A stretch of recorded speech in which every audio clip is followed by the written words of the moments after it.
Sorry about that. Welcome to my scope, everybody. I appreciate you. My name is Adrienne Graham. I am CEO and founder of Empower Me Corporation.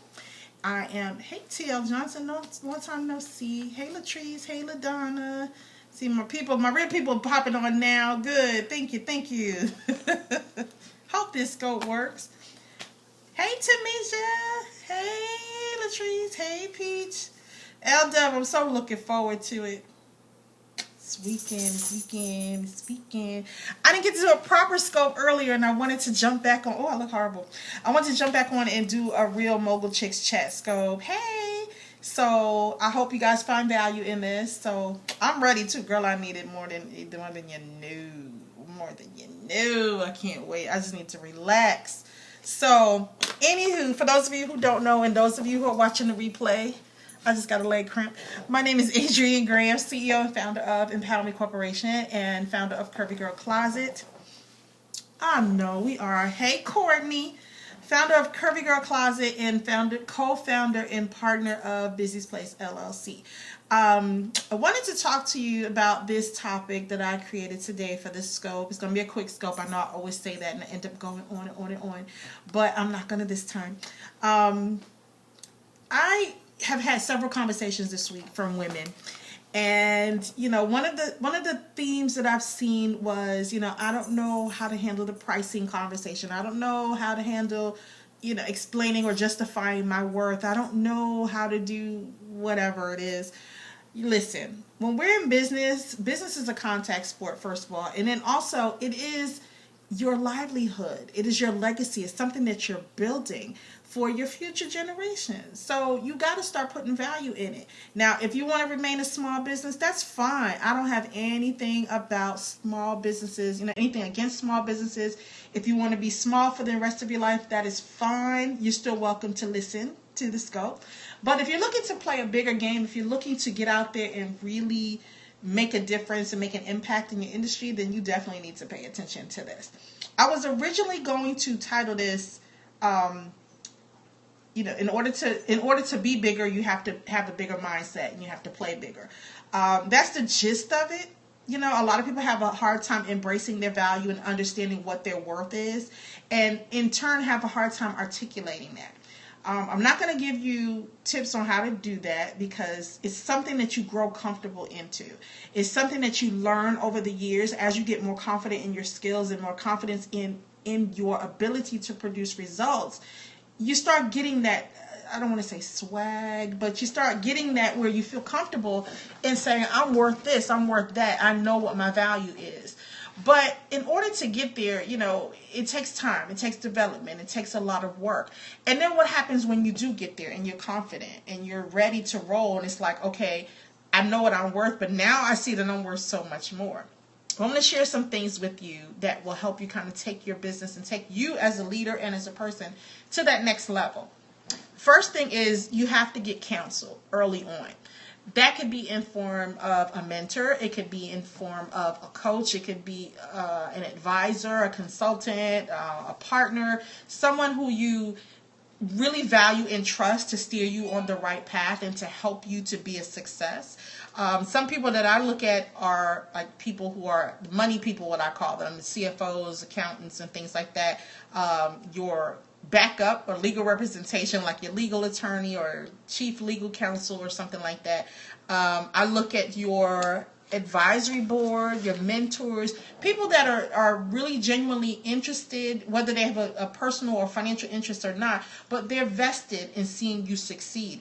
Those people do wonders for your ego. They help you because you find yourself around people who are just as excited as you are to succeed. It's no longer just about what I can do, but when you have that tribe, that village, that group, they say it takes a village, and that's true in every sense of the word when you're running a business. When you have that team of dedicated people who are there for you no matter what, and they have your back and they have your best interests at heart, there's no way but to succeed. So make sure you have good counsel, people who are going to guide you, people who have been there, done that. You don't want to have people on your squad, as I call it, or in your corner, or on your team, who haven't done it. For example, let's just take this, and this is a basic, bare minimum example I can think of. let's say you have 3 children. You're, relatively new mom. Your children are all under 4 years old, and you're still kind of filling out this mom thing. And along comes your friend who you've always gone to the clubs with and party with, and y'all were sorority sisters. You were in school together and everything, but she don't have no kids. And then she wants to tell you how to raise your children. No, you do not take advice from someone who doesn't have children on how to raise children. Same thing if you're in the kitchen, you're trying to learn how to cook, and you want to learn how to cook, and your friend who's never been in the kitchen a day in her life tries to advise you on how to prepare a certain dish. No, she doesn't know how to cook. So you always seek to find people who are more skilled, more versed, and more, what's the face for, Courtney? It's the truth. You find people who are at a higher level than you are. Always look to rise up to the next level. Don't look to dumb yourself down or pull yourself down to somebody else's level, because that never works. Never works. So always surround yourself with advisors who know better than you do and go from there. Second thing is be open to collaboration. Listen. Can I get real for the ladies for a second? Because I'm about to get real, and some people may get offended. So if you're on the replay and you're watching this and you get offended, maybe this is the wrong one for you. You don't need to, because I come straight with no chaser. I don't care. I'm not in this for feelings. So, exactly. Can't be blind leading the blind. You got to be open to collaboration. We as women in general, and this is not a color thing, this is more of a gender thing. We have such a hard time collaborating and a hard time trying to help pull one another up. We're so concerned and so worried about if this person's going to get my piece of the pie, or if this person's going to get my share of this industry, or this person, if I share this with her, she's going to run with my idea. She's going to take this. Let me tell you something. And now I am going to make it a color thing. Sisters, we have to stop that, because everybody's not out to get us. That is why you surround yourself with, back to tip number 1, people who have some kind of vested interest in your success. They want to see you do well. When you start surrounding yourself with people like that, it's very easy to spot those who have your doom in mind, so to speak. I don't like to talk negative on my scopes, but it is what it is. You have to talk about it sometimes. But not everybody's going to have your best interest at heart. So by hanging around people who have your best interest at heart, you always will be able to identify those people who have your best interest at heart. And in turn, you need to be able to learn how to pay that forward. Now, back to the collaboration thing, joint ventures, partnerships, co-opting, collaborations.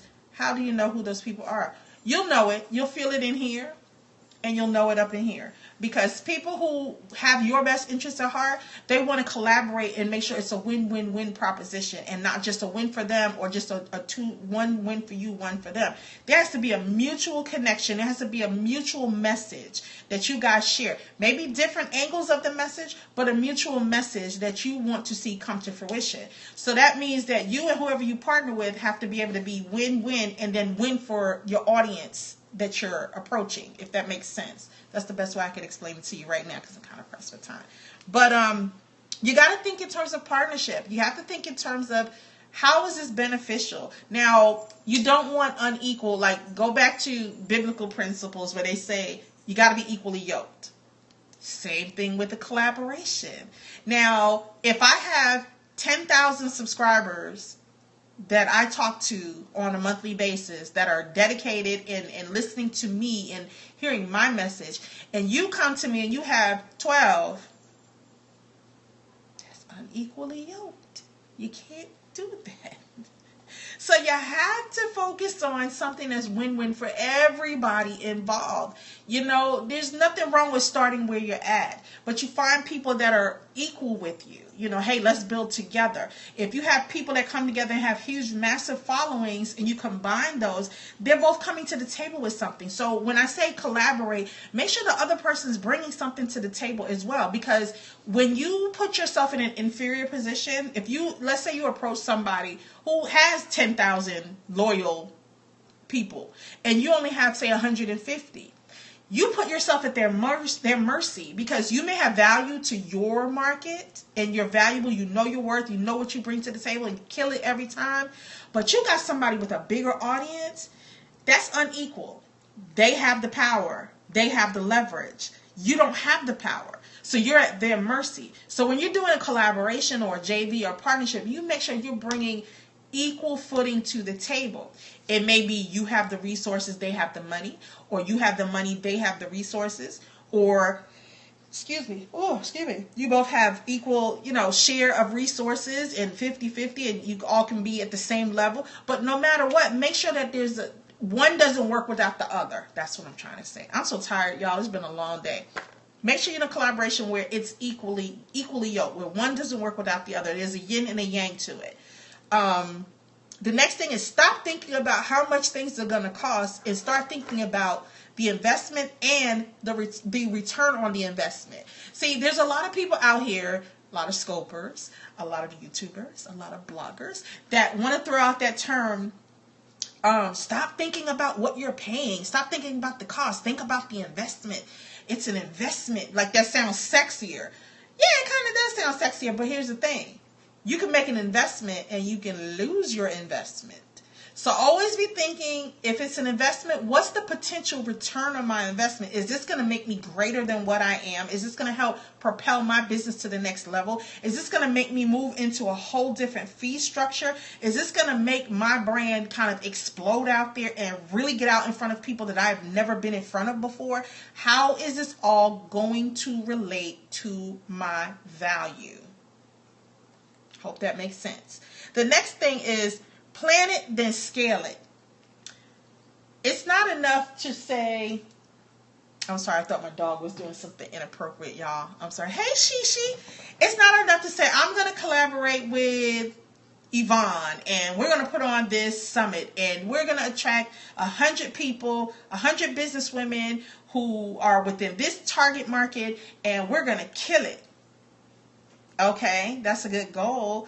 What is the end result supposed to be? What are they going to walk away with? How can you scale this? Because I look at, when I do things, when I start things off on a small basis, I'm okay with that. It's never about the what's the word I'm looking for? The quantity, sorry. It's never about the quantity for me. It's about the quality. So if I have 5 people and those 5 people are dedicated and they're staying and they're getting something from it and they're putting things to action, then I have 100% rate, 100% success rate. If I have 10 people and 5 of them fall off, I have a 50% success rate. So I'm looking at it to say, okay, so how can I do better next time? How can I scale this to make this more educational? How can I make this more beneficial? How can I make this so that the people who are attending find extreme value from it? It's like, I got to go see her when she speaks again. I have to go to her next event. So always plan it out in your mind and on paper too. Be willing to adjust and then see if it's scalable.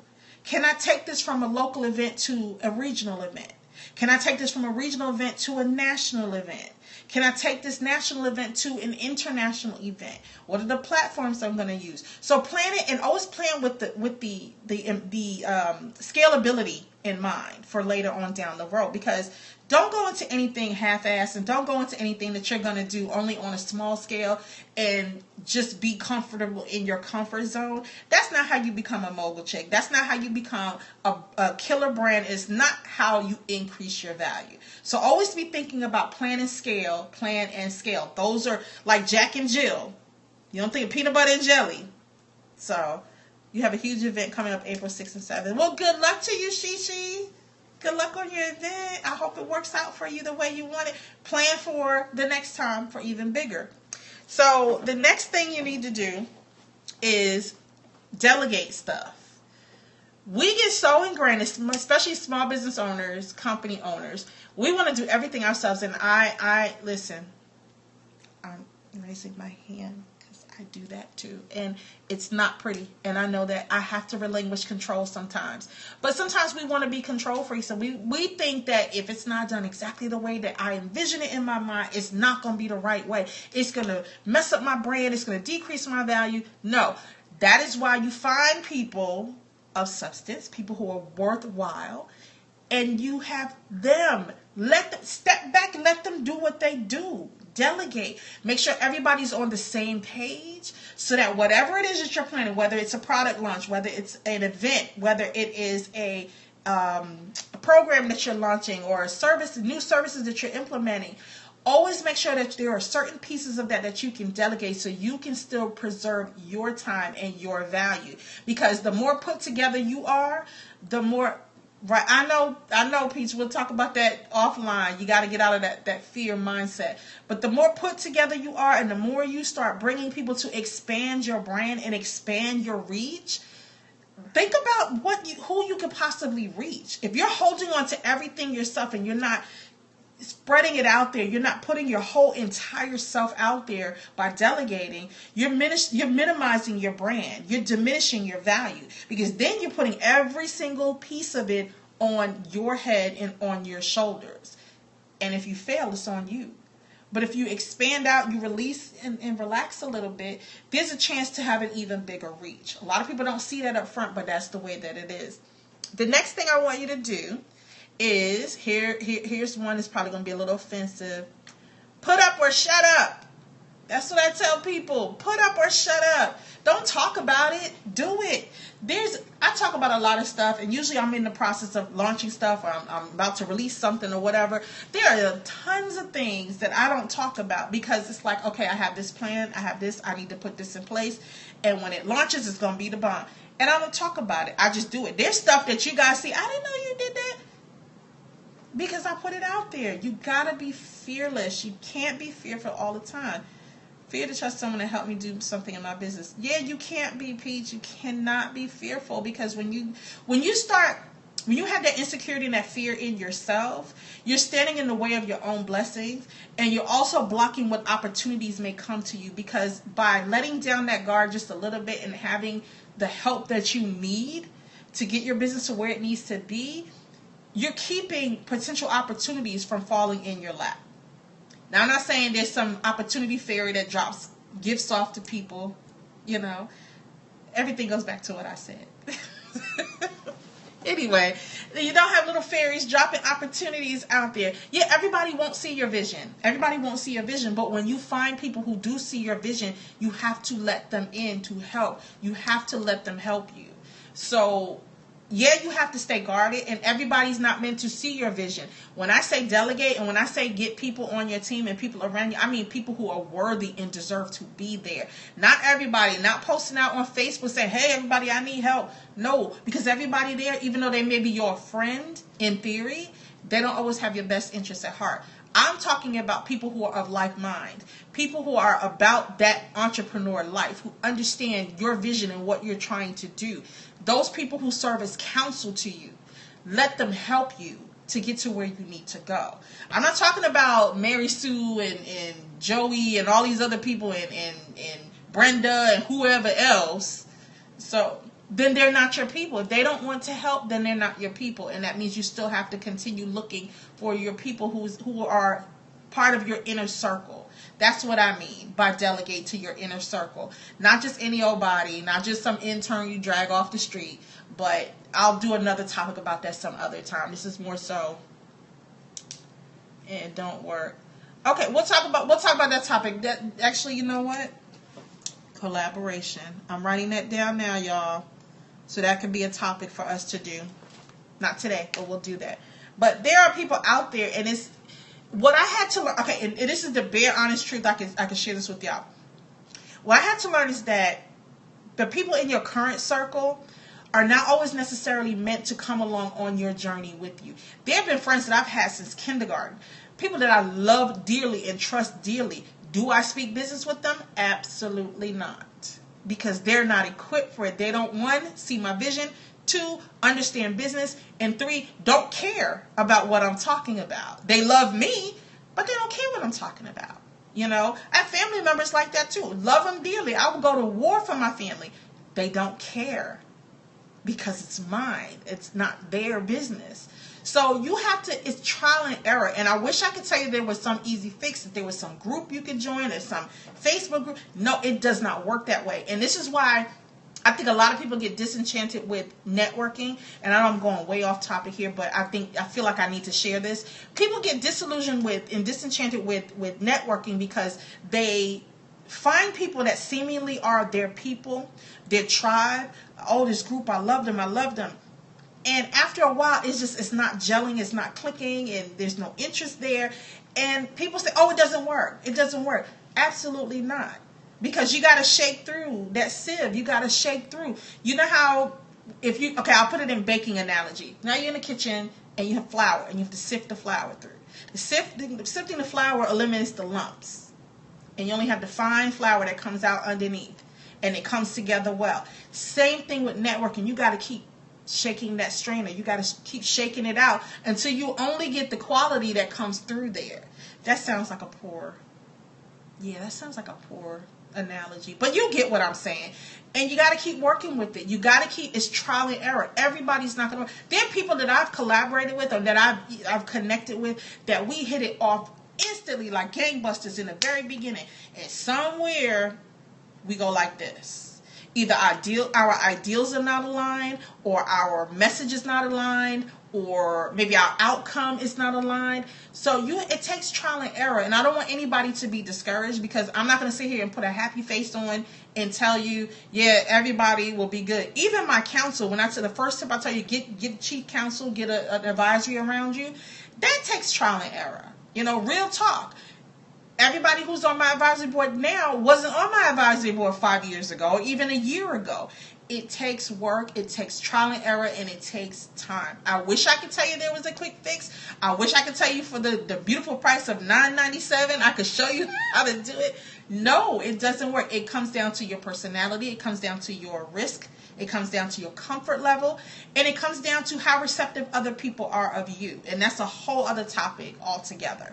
But I just wanted to share some of those tips with you to help you kind of start embracing your value. Because there's a lot of people walking around here now that feels like, I don't have it together. I don't think I can run in that circle. I don't think I'll fit into this circle or whatever. It's all in your mindset and your attitude. You ever see that meme they put out there with the cat that's looking in the mirror? And when you look at it, you see the cat looking at a picture of the lion. But you see the cat is looking into the mirror and seeing a lion. That's who they see themselves as. And I think that we as women, we're nurturers, we're coddlers, we are a little bit more humble than men are sometimes. We're not like them. They're unapologetic about their hubris and about how their swag, I guess you can call it, or whatever. They're unapologetic, but as women, we are called on to be timid about it. And, I'm badass. I don't care what anybody says. Hey, Baseline Group, Patrice, how are you, mama? I'll tell you in a minute. Yeah, I am not 100% up there like everybody else, but I'm a badass. I'm a badass CEO. I didn't always feel that way. It took me a while to embrace that about myself and to accept that about myself. I'm badass. Yes, I am. Because I can navigate the boardroom. And by the same token, I'm still humble enough where I know where my deficiencies are. And I'm not afraid to talk to those. And I'm not afraid to start over. I'm not afraid to build from the ground up. I'm not afraid. I'm not afraid of some hard work and some elbow grease. That's what makes me badass, part of it. And plus, because I'm cute. I know I shouldn't have said that, but you know what I mean. But anyway, I hope that this is giving you guys some kind of motivation or at least some comfort in knowing that if you're not there now, if you don't feel like you're there now, you have potential. And I don't want you to ever be down on yourself. I don't want you to look, when I use my analogy, are you a Walmart, Target, or Neiman Marcus brand? I don't want you to ever say, well, I'm a Walmart. I don't feel, I'm sorry that I'm not a Neiman Marcus brand. No, own where you are. Own where you are. My brand is a Neiman Marcus brand, but I don't look down on anybody who is a Walmart brand, because hey, even Walmart has a business strategy. That strategy doesn't work for me and what I do, but even Walmart has a strategy. And once you figure out what your brand is, once you figure out what your secret sauce, your magic is, and what you do well, and what makes you valuable, you better own that. Own that shit. Own it. Yes, I cursed. Yes, I did. You better own it. So that's all I really wanted to share. I wanted to do a Mogul Chicks chat because I hadn't done one in a little bit. And I hope you found value in this. So if you're watching the replay, please make sure you share. And if you are live, thank you for tuning in and thank you for being here. Don't know when I'm going to do a next one, but hopefully this helps you. You guys are my Mogul Chicks. Oh, I do have to mention my Mogul Chicks chat mastermind is different from these Mogul Chicks chats that I have. These are free. The mastermind are for a small group. They are intensive. and they are action oriented, and they do cost. They're $247 each session, which it's not mandatory. You guys can come to my Mogul Chicks chat anytime you want. I don't care. But the masterminds are not free. So somebody asked me that today. They didn't know. They thought they just logged on to Periscope and the mastermind. No, the mastermind is coming this Thursday. So if you have gotten the email, please respond to the email, and you can register your email, or you can go to mogulchicks.empowerme.org/topic. We're having the money talk, and that's about pricing. It's about valuation, because you know how I feel about Shark Tank. People pull valuations out of their ass. No, your company is not worth $10 million and you only had $200 worth of sales. No, you can't do that valuation. You can't base it on, oh, well, in 5 years, I think we're going to make it. No, that doesn't work. It doesn't work that way.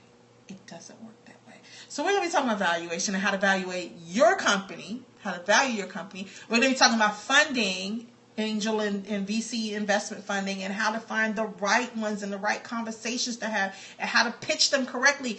Did y'all see Shark Tank this week? Listen, if I see one more bad presentation taken away from somebody who could have really deserved to be there, oh, I'm gonna be mad. I'm gonna get on a letter writing campaign. I think CNBC and ABC and all of them, they're pretty familiar with my tweets on Twitter on Fridays on the Shark Tank thing, and for all the other shows that I tweet for. So I have their attention, and I will start complaining. So, I don't want people going up in there who, if you've made $5 million in sales, the hell are you doing on Shark Tank? Leave that to somebody who has a dream and has, needs that funding. Okay, I'm done. See, I'm ranting. I'm sorry, y'all. I'm sorry, but they really upset. You guys know, you see me on Twitter every Friday. How the hell you come up with that valuation? You can't pull valuations out of your ass. So I say that to say we're going to be working on valuations in the mastermind. Your individual valuations for your company is what we're going to, not theoretical valuations, but what makes a valuation. But yeah, so the mastermind's going to be on the 31st, and it is going to be phenomenal. It's going to be, we're using the Google Plus platform, and it's private. It's not going to be recorded. It's not going to be live streamed, and it is not going to be made available afterwards. So if you register, you register. We only allow 9 people into the mastermind at a time. And I have them every month, but every month is a different topic. So this month is the money talk. So if you're interested, it is Mogul Chicks with an X .empowerme.org/topic, and you can read about everything we're going to cover in that mastermind. Otherwise, feel free to come back to my Periscope. Tweet me at talentdiva, of course. Catch me on Instagram, Facebook, and LinkedIn, and Google Plus under my name, Adrienne Graham. And make sure to check out my website, empowerme.org. No, we are not a nonprofit. We just have a .org as a domain. Another conversation for another time. And email me at info@empowerme.org if you have any questions. So thank you for joining. And I will catch you guys soon. And some of you guys I will see in Vegas. So talk to you guys soon. Take care. Bye-bye.